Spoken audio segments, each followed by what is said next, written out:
മണിയവരും praise എൻ്റെ പേര് മഞ്ജു. ദൈവത്തിന്റെ നാമത്തിന് മഹത്വം ഉണ്ടാകട്ടെ. യേശു ക്രിസ്തുവിനെ പോലത്തെ ഒരു ദൈവം ഇല്ല അല്ലേ? നമ്മൾക്ക് വേണ്ടി മരിച്ച ദൈവം. നമ്മൾ ആടുകളെ പോലെ വഴിതെറ്റിപ്പോയവർ ആയിരുന്നു. പക്ഷേ നമ്മളുടെ എല്ലാ പാപങ്ങളും പിതാവായ ദൈവം തൻ്റെ പുത്രന്റെ തലയിൽ കെട്ടിയേൽപ്പിച്ചു വെച്ചു അല്ലേ? നമ്മളെ രക്ഷപ്പെടുത്തുന്നതിന് വേണ്ടി നമ്മുടെ അകൃത്യങ്ങളെല്ലാം യേശുവിന്റെ തലയിലായിരുന്നു. നമ്മൾക്ക് വേണ്ടിയാണ് അവൻ മരിച്ചു ക്രോസ് ഓഫ് കാൽവരിയിൽ അല്ലേ? അങ്ങനെ ഒരു ദൈവത്തെ നമുക്ക് കണ്ടെത്താൻ സാധിക്കത്തില്ല. എത്രയോ ദൈവങ്ങളെ പറ്റി നമ്മൾ കേട്ടിരിക്കുന്നു അല്ലെ? ഓരോ രാജ്യത്ത് ചെന്നാലും അവിടെ അവരുടേതായിട്ടുള്ള കുലദൈവങ്ങളും പലതരത്തിലുള്ള ദൈവങ്ങളെയും പറ്റി കേൾക്കാൻ പറ്റും. പക്ഷെ ആ ദൈവങ്ങളൊന്നും ജീവിക്കുന്ന ദൈവങ്ങളല്ല. ആ ദൈവങ്ങളൊന്നും മനുഷ്യന്റെ കണ്ണുനീര് കാണുന്ന ദൈവങ്ങളല്ല. ആ ദൈവങ്ങൾ ഒന്നും മനുഷ്യനെ രക്ഷപ്പെടുത്താൻ വേണ്ടി ഇരിക്കുന്ന ദൈവങ്ങളുമല്ല അല്ലെ? തന്നെ സങ്കടത്തിന്റെ കൂട്ടത്തിൽ നിൽക്കുന്ന ഒരൊറ്റ ദൈവം മാത്രമുള്ള ദൈവത്തിന്റെ പേരാണ് യേശു ക്രിസ്തു. നമ്മൾ വീക്ക് ആയിരുന്നപ്പോൾ, നമ്മൾ ശക്തി ഇല്ലാത്തവരായിരുന്നു, നമ്മൾ ബലഹീനരായിരുന്നപ്പോൾ ഈ ലോകത്തിലേക്ക് വന്ന് നമ്മൾക്ക് വേണ്ടി മരിക്കുകയും ഉയർത്തെഴുന്നേൽക്കുകയും ചെയ്ത ഒരൊറ്റ ദൈവം മാത്രമേ ഉള്ളൂ, യേശു ക്രിസ്തു അല്ലെ? മറ്റുള്ള ദൈവങ്ങൾ ജീവിക്കുന്ന ദൈവങ്ങളല്ല, ജീവിക്കുന്ന ദൈവം ഒരാൾ മാത്രമേ ഉള്ളൂ, യേശു ക്രിസ്തു. ഇന്ന് നമ്മളോട് നമ്മുടെ ദൈവം ചോദിക്കുന്ന ഒരു വാക്കുണ്ട്, നിങ്ങൾക്ക് സുഖമാകാൻ. നമ്മളോടൊന്ന് പറയുമ്പോൾ ഈ ലോകത്തോട് അല്ലെ, നിങ്ങൾക്ക് സുഖമാകാൻ മനസ്സുണ്ടോ എന്നൊരു ചോദ്യം യേശു ചോദിക്കുന്നത്. അതാണ് ഇന്നത്തെ എൻ്റെ ടോപ്പിക്ക്. അപ്പോൾ സുഖമാകാൻ മനസ്സുണ്ട് എന്ന് പറയുന്ന ആൾക്കാരെ സുഖപ്പെടുത്താൻ മനസ്സുള്ള ഒരു ദൈവം അല്ലെ? സുഖമാകാൻ മനസ്സുണ്ടോ എന്ന് ചോദിച്ചാൽ ശരീരത്തിന്റെ സുഖത്തെ പറ്റിയല്ല, മനസ്സിന്റെ സുഖത്തെ പറ്റി, ആത്മാവിന്റെ സുഖത്തെ പറ്റി, പ്രാണന്റെ സുഖത്തെ പറ്റി അല്ലെ? നഷ്ടപ്പെട്ടു പോയിരുന്ന പ്രാണനെ വീണ്ടെടുത്ത് തരുന്നവൻ ദൈവം. നമ്മളും മരിച്ചിരുന്ന ആത്മാവിനെ ജീവനുള്ളതാക്കി തീർക്കുന്ന ദൈവം അല്ലെ? അതാണ് യേശു ക്രിസ്തു. ആ യേശുവിനെ പറ്റിയാണ് എനിക്കിത് പറയാനുള്ളത്. മുമ്പോട്ട് പോകുന്നതിന് മുമ്പായിട്ട് നമുക്കിത് പ്രാർത്ഥിക്കാം. പ്രാർത്ഥിച്ചതിന് ശേഷം സംസാരിക്കാം. കർത്താവേ, സമയത്ത് നന്ദി പറഞ്ഞു. അങ്ങനെ പോലെ ഒരു ദൈവമില്ല, അങ്ങനെ സ്നേഹം പോലത്തെ ഒരു സ്നേഹവുമില്ല കർത്താവേ. ഞങ്ങൾ പാപികളായപ്പോൾ ഞങ്ങളെ സ്വീകരിച്ച ദൈവം കർത്താവേ. ഓ നന്മയുള്ള വ്യക്തികളെ കർത്താവ്, റൈച്ചസ് ആയിട്ടുള്ള വ്യക്തികൾക്ക് വേണ്ടി പോലും മരിക്കാൻ ആൾക്കാർ തയ്യാറില്ല. ആ സ്ഥലത്ത് കർത്താവ് പാപികളായിട്ട് ഞങ്ങൾക്ക് വേണ്ടി മരിച്ച ദൈവം, താങ്ക് യു ജീസസ് മാസ്റ്റർ. ഞങ്ങളുടെ റിസറക്ഷനായിട്ട് നന്ദി പറയുന്നു കർത്താവേ. ഓ ലോർഡ് ഫാദർ, ഇന്ന് പിതാവിന്റെ പക്കത്ത് ഞങ്ങൾക്ക് വേണ്ടി ഇരിക്കുന്നതിനായിട്ടും ഞങ്ങൾക്ക് വേണ്ടി വാദിക്കുന്നതിനായിട്ട് നന്ദി പറഞ്ഞു, ഞങ്ങൾക്ക് വേണ്ടി പ്രാർത്ഥിക്കുന്നതിനായിട്ട് നന്ദി വരുന്നു യേശുവേ. നന്ദി പിതാക്കത്തെ, അങ്ങയുടെ ഹൃദയം ഞങ്ങൾക്കുള്ളത്, അങ്ങയുടെ ജീവിതം ഞങ്ങൾക്കുള്ളത്. Thank you Jesus. Praise and worship you master God. താങ്ക് യു മൈറ്റി കിങ്. ഹോളി സ്പിരിറ്റ് ഗോഡിനെ കൊണ്ട് മുദ്രയിട്ട് നന്ദി പറയുന്നു. Holy spirit God, oh master, അങ്ങാണ് സ്പിരിറ്റ് ഓഫ് ട്രൂത്ത് മാസ്റ്റർ, സത്യത്തിന്റെ ദൈവം, ഞങ്ങൾ സത്യത്തിലേക്ക് നയിക്കുന്ന ദൈവം. Thank you Jesus. യേശുവിൻ നാമത്തിൽ ആമേൻ. പിതാവ് എങ്ങനെ സ്നേഹിക്കുന്നത് നന്ദി പറഞ്ഞു. ഇന്ന് നമുക്ക് യോഹന്നാൻ എഴുതിയ സുവിശേഷത്തിൽ നിന്ന് വായിക്കാം. 5-ാമത്തെ ചാപ്റ്ററിൽ നിന്ന് 1 തൊട്ട് 14 വരെയുള്ള വാക്കുകൾ. യോഹന്നാന്റെ സുവിശേഷത്തിന്റെ 5-ാമത്തെ ചാപ്റ്ററിന്റെ 1 തൊട്ട് 14 വരെയുള്ള വാക്കുകൾ ഇങ്ങനെയാണ് പറഞ്ഞിരിക്കുന്നത്. അതിന് ശേഷം യഹൂദന്മാരുടെ ഒരു ഉത്സവം ഉണ്ടായിട്ട് യേശു യെരുശലേമിലേക്ക് പോയി. യെരുശലേമിൽ ആട്ടുവാതിൽക്കൽ ബെഥസ്ദ എന്നു എബ്രായ പേരുള്ള ഒരു കുളം ഉണ്ട്. അതിന് 5 മണ്ഡപം ഉണ്ട്. അവയിൽ വ്യാധിക്കാർ, കുരുടൻ, മുടന്തൻ, ക്ഷയരോഗികൾ അങ്ങനെ വലിയൊരു കൂട്ടം വെള്ളത്തിന്റെ ഇളക്കം കാത്തുകൊണ്ട് കിടന്നിരുന്നു. അതത് സമയത്ത് ഒരു ദൂതൻ കുളത്തിൽ ഇറങ്ങിയ വെള്ളം കലക്കും. വെള്ളം കലക്കിയ ശേഷം ആദ്യം ഇറങ്ങുന്നവൻ ഏതു വ്യാധി പിടിച്ചവനായിരുന്നാലും അവന് സൗഖ്യം വരും. എന്നാൽ 38 ആണ്ട് രോഗം പിടിച്ചു കിടന്നൊരു മനുഷ്യൻ അവിടെ ഉണ്ടായിരുന്നു. അവൻ കിടക്കുന്നത് യേശു കണ്ടു. അങ്ങനെ ഏറിയ കാലമായിരിക്കുന്നു എന്നറിഞ്ഞു നിനക്ക് സൗഖ്യമാകാൻ മനസ്സുണ്ടോ എന്ന് അവനോട് ചോദിച്ചു. രോഗി അവനോട്, യജമാനനെ, വെള്ളം കലക്കുമ്പോൾ എന്നെ കുളത്തിലാക്കുവാൻ എനിക്ക് ആരുമില്ല. ഞാൻ തന്നെ ചെല്ലുമ്പോൾ മറ്റൊരുത്തൻ എനിക്ക് മുമ്പായി ഇറങ്ങുന്നു എന്നുത്തരം പറഞ്ഞു. യേശു അവനോട്, എഴുന്നേറ്റ് നിന്റെ കിടക്ക എടുത്ത് നടക്ക എന്ന് പറഞ്ഞു. ഉടനെ ആ മനുഷ്യൻ സൗഖ്യമായി കിടക്ക എടുത്ത് നടന്നു. എന്നാൽ അന്ന് ശബ്ബത്ത് ആയിരുന്നു. ആകയാൽ യഹൂദന്മാർ സൗഖ്യം പ്രാപിച്ചവനോട്, ഇന്ന് ശബ്ബത്ത് ആകുന്നു, കിടക്ക എടുക്കുന്നത് വിഹിതമല്ല എന്ന് പറഞ്ഞു. അവൻ അവരോട്, എന്നെ സൗഖ്യമാക്കിയവൻ കിടക്ക എടുക്ക നടക്ക എന്ന് എന്നോട് പറഞ്ഞു എന്ന് ഉത്തരം പറഞ്ഞു. അവർ അവനോട്, കിടക്ക എടുത്തു നടക്ക എന്ന് നിന്നോട് പറഞ്ഞ മനുഷ്യൻ ആരെന്ന് ചോദിച്ചു. എന്നാൽ അവിടെ പുരുഷാരം ഉണ്ടായിരിക്കയാൽ യേശു മാറിക്കളഞ്ഞതുകൊണ്ട് അവൻ ആരെന്നു സൗഖ്യം പ്രാപിച്ചവൻ അറിഞ്ഞില്ല. അനന്തരം യേശു അവനെ ദേവാലയത്തിൽ വെച്ചു കണ്ടു അവനോട്, നോക്കൂ, നിനക്ക് സൗഖ്യമായല്ലോ. അധികം തിന്മയായത് ഭവിക്കാതിരിപ്പാൻ ഇനി പാപം ചെയ്യരുത് എന്ന് പറഞ്ഞു. നിനക്ക് സൗഖ്യമാകാൻ താല്പര്യമുണ്ടോ? അതാണ് നമ്മുടെ ദൈവം ഈ വ്യക്തിയോട് തന്നെയല്ല എല്ലാവരോടും ചോദിക്കുന്ന കാര്യം.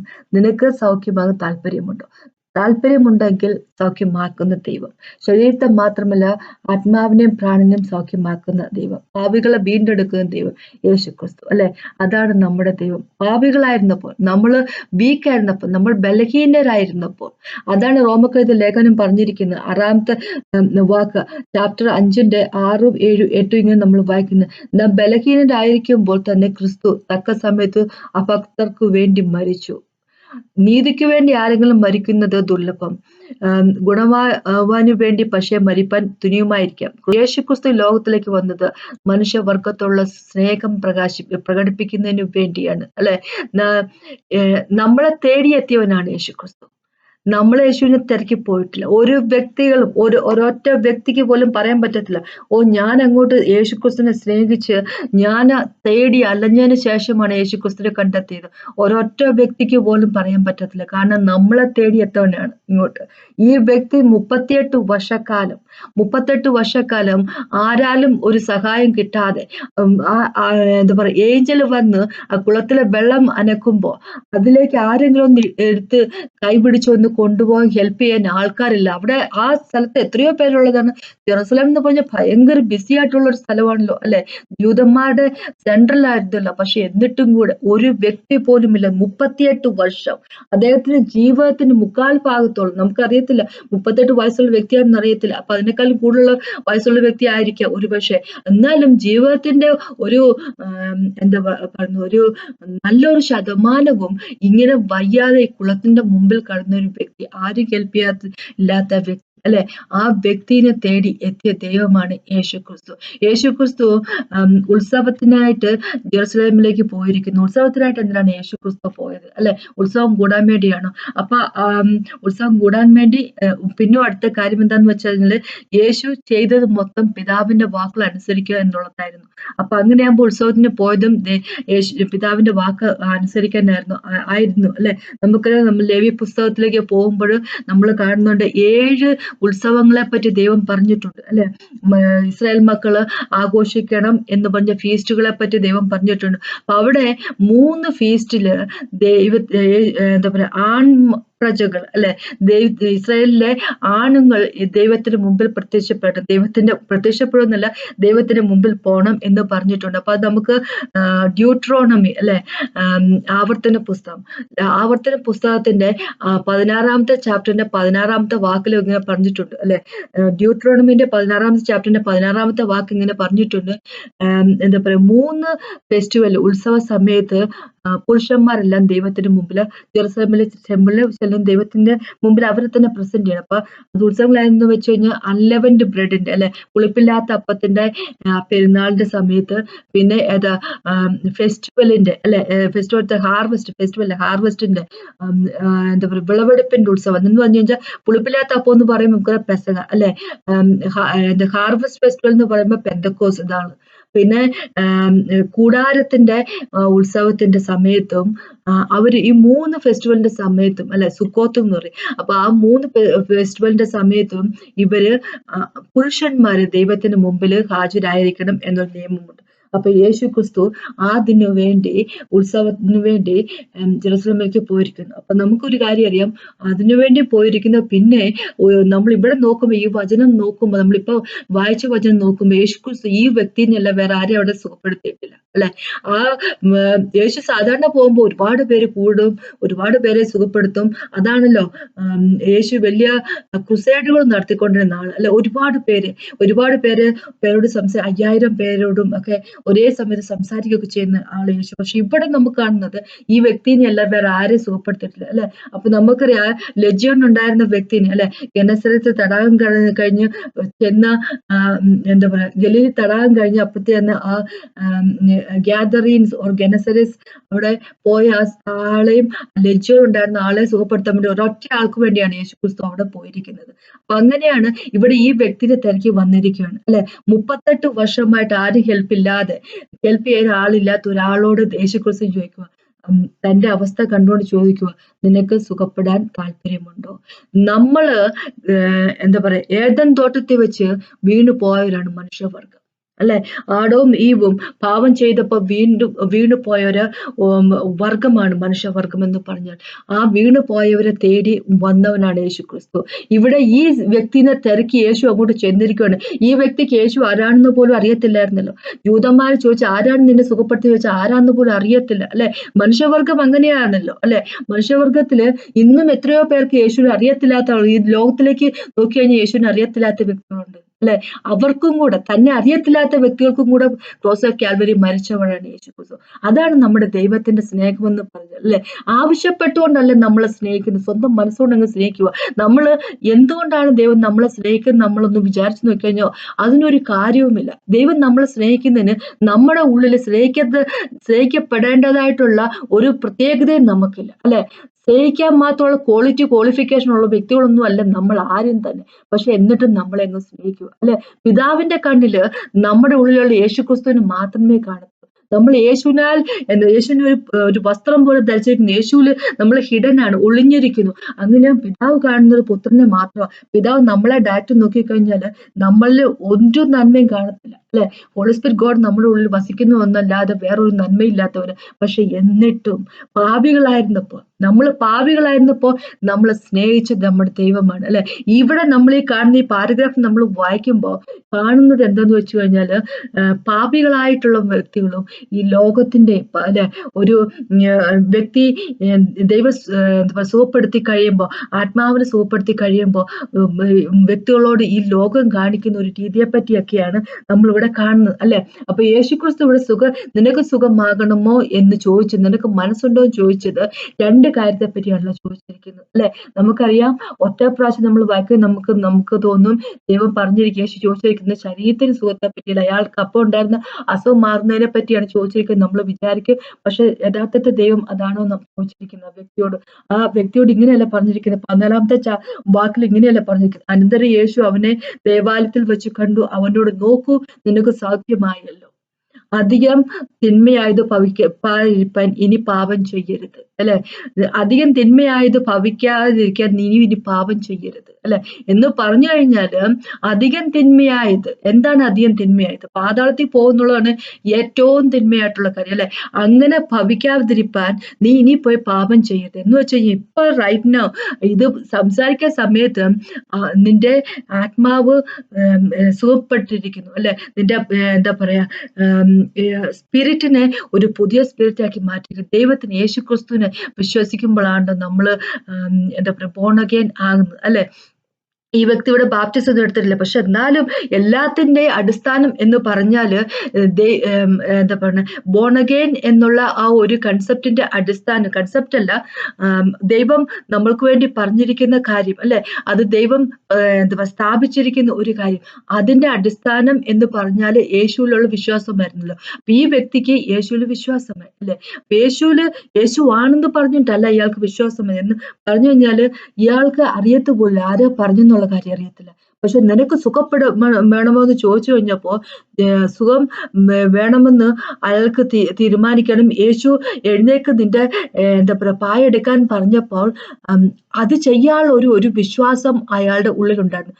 ആരാന്ന് പോലും അറിയത്തില്ല, അല്ലെ? ഹോളി സ്പിരിറ്റ് ഗോഡ് അദ്ദേഹത്തിന്റെ ഹൃദയത്തിൽ വർക്ക് ചെയ്തിട്ടുണ്ട്, അല്ലെ? അല്ലാതെ അദ്ദേഹത്തിന് ഇങ്ങനെ വിശ്വാസം പറ്റില്ല. അപ്പൊ യേശുവിൽ വിശ്വാസം ആ വ്യക്തിക്കായി. അപ്പൊ അവിടെ അദ്ദേഹത്തിന്റെ ആത്മാവിന് വീണ്ടെടുക്കപ്പെട്ടു, അദ്ദേഹത്തിന്റെ പ്രാണൻ, അദ്ദേഹത്തിന്റെ സോള്, അല്ലെ, ഹീൽ ചെയ്യപ്പെട്ടു. അപ്പൊ അവിടെ യേശുക്രിസ്തു പറഞ്ഞിരിക്കും, ഇനി നീ പാപം ചെയ്യരുത്, നീ വേറെ പെട്ടുപോകും, അല്ലെ? നീ അധികം തിന്മയാതെ നിന്റെ ജീവിതത്തിൽ ഭവിക്കുക തന്നെ ചെയ്യും.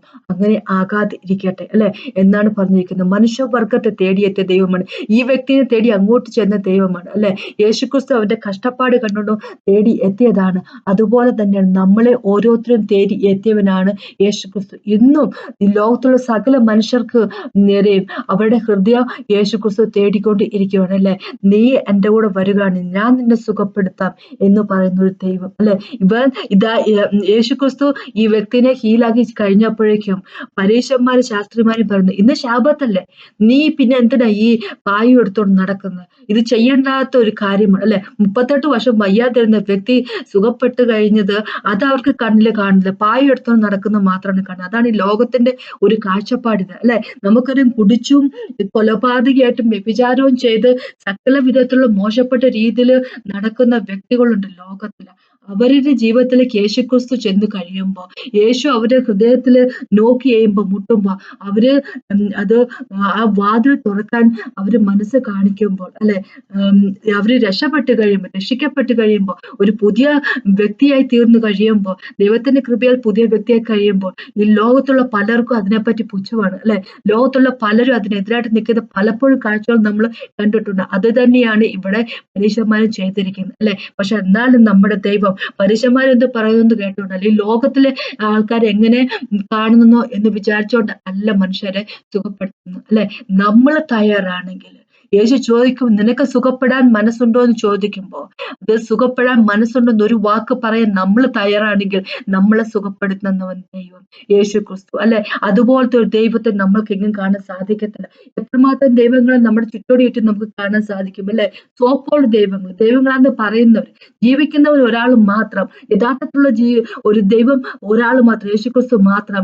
പാതാളത്തിന്റെയും മരണത്തിന്റെയും കീയുള്ള താക്കോലുള്ളവൻ ഒരുത്തൻ മാത്രം, അവന്റെ പേരാണ് യേശു ക്രിസ്തു.